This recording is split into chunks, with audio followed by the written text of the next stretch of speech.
problem actually, this little dot there for the multiplication isn't there, but just like if I have AB, you know that's the same thing as A times B.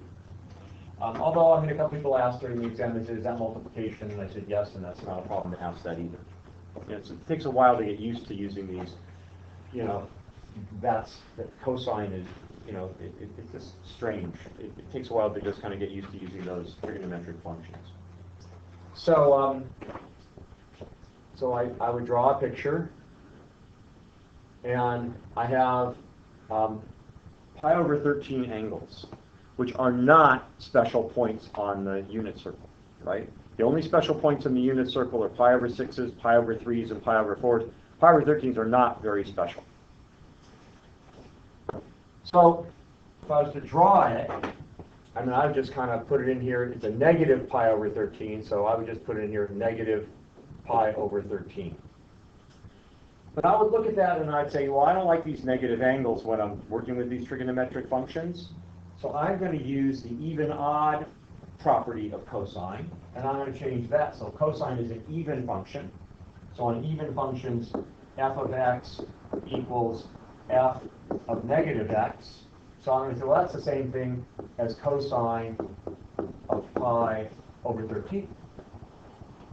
Which, if you kind of look at the diagram here, this is negative pi over 13, and that's positive pi over 13.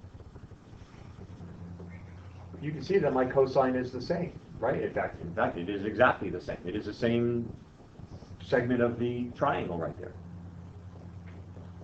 Okay with that? Everybody all right with this? Yeah. Okay.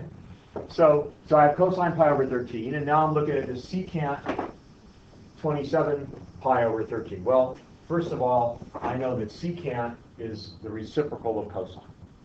And if I'm going to do anything with this, I'm going to have to turn that into something that's related to cosine. So I'm going to go 1 over cosine 27 pi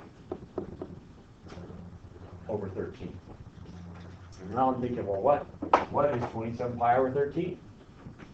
Well, if I'm here, let's get a different color. If I'm starting at 0 and I go around once, that would be 26 pi over 13, right? Like from here to here is 13 pi over 13. And then from the other, doing it again 1/2 is another 13 pi over 13. So all the way around is 26 pi over 13. Everybody okay with that? Right.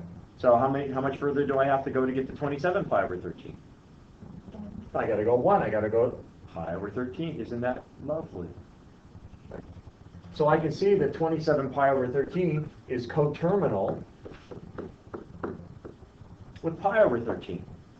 So I can change this to cosine pi over 13 times 1 over cosine pi over 13. And anything times its reciprocal is equal to 1. And I get an answer. Yes? Okay.